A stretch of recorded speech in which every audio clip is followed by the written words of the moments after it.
What's up for September? The moon with Mars and Venus, and a star with a planet that wasn't.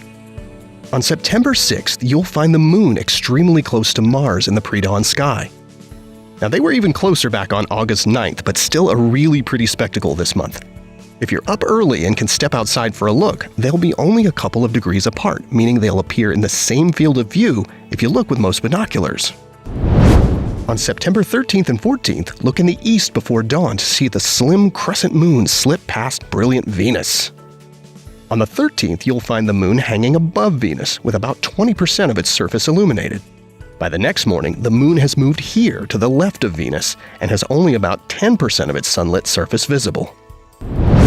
Looking toward the south in September, there's really only one relatively bright star for most of us who live near cities.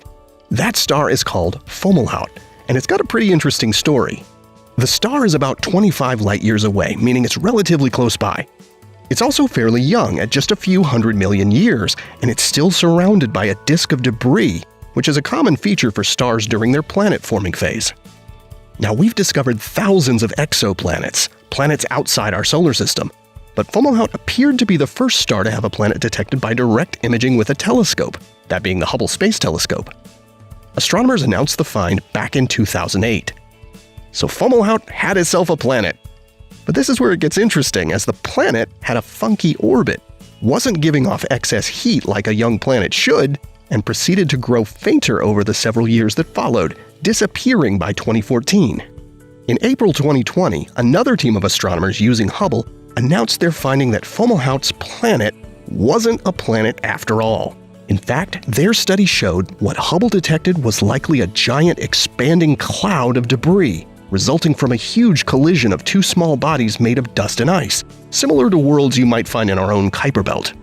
The scientists calculate collisions like this happen around Fomalhaut only every couple 100,000 years, so Hubble just happened to be looking at the right time not long after the collision took place.